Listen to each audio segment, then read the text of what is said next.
Hey, forget about it. My meme makes the best gravy with prosciutto and mozzarella. I should know I'm 100% Italian. No way. Wicked retarded, Noma. Yankees fucking blow. Let's do shots. I'm 100% Irish. What? No, you're not.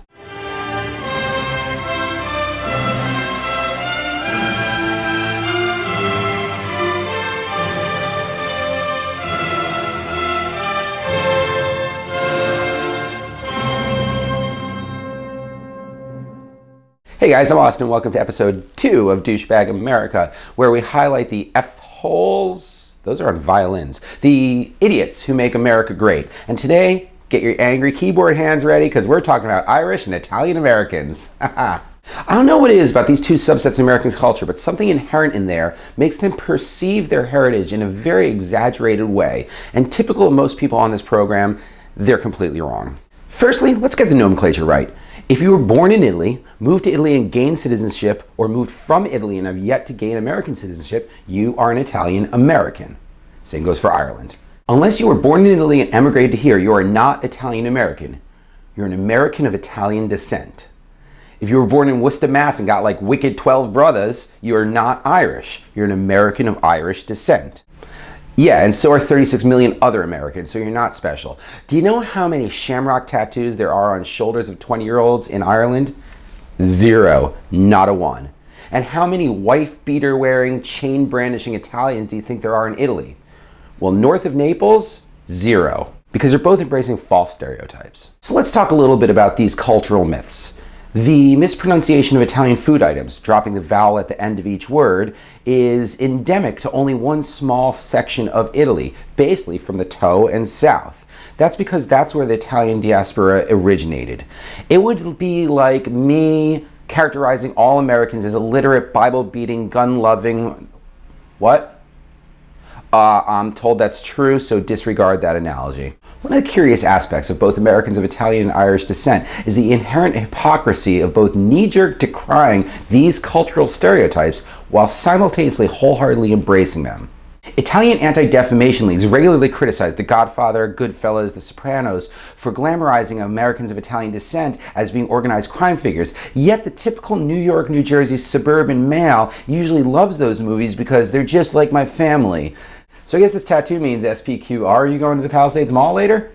Americans of Irish descent, they try to get angry at the stereotype of drunken brawling, but honestly I think they've lost control of the narrative since every Paddy Gras, St. Patrick's Day, is now just an excuse for white 20-year-old men of any ethnicity, as long as it's white, to wear green, even though the color of St. Patrick's was blue, pound Guinness, even though it was founded by an Anglican deeply opposed to Irish independence and currently owned by a British national, and to 2 shots of Jameson, even though that's founded by a Scot and currently under the ownership of the French. And everything in this picture is Scottish. And let's talk about corned beef.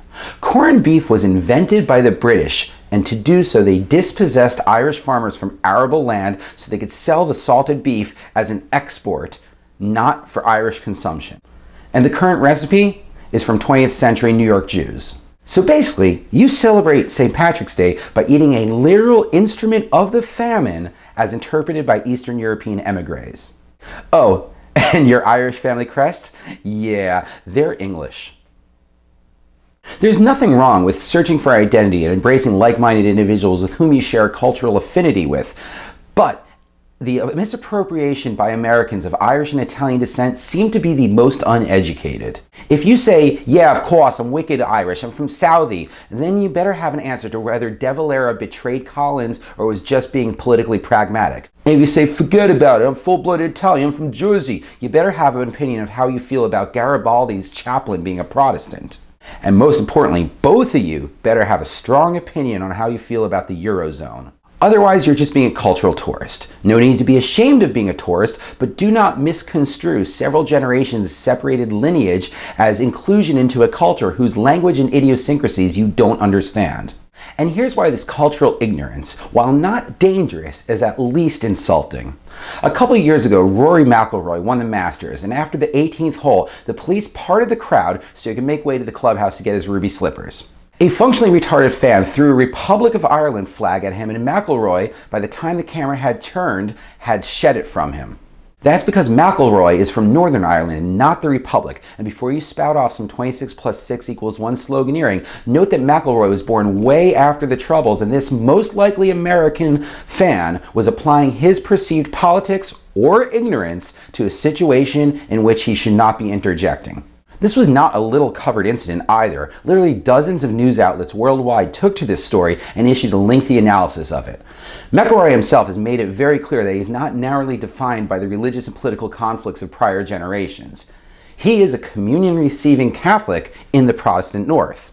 He's constantly depicted holding his country's flag, that of Northern Ireland, after a win, but he doesn't actively scoff at the Republican flag, the tricolor, when officials misattribute it to him. So in essence, an American cultural tourist made worldwide headlines because Aaron go Bra and go Red Sox. So in conclusion, learn about these cultures, travel, embrace them, but don't say you're Irish, don't say you're Italian, you're not. And if you really think you are, well, you're just an American douchebag. Hey guys, thanks for watching. I look forward to your comments below on future douches. Subscribe, share it on Facebook, share it on Twitter, whatever. And if you don't like what I'm doing and you're unhappy with my characterization of your wantonly insular subculture, I look forward to a rebuttal in either Joyce's modernist stream of consciousness or a Galilean argument from Dialogo sopra I due massimi sistemi del mondo.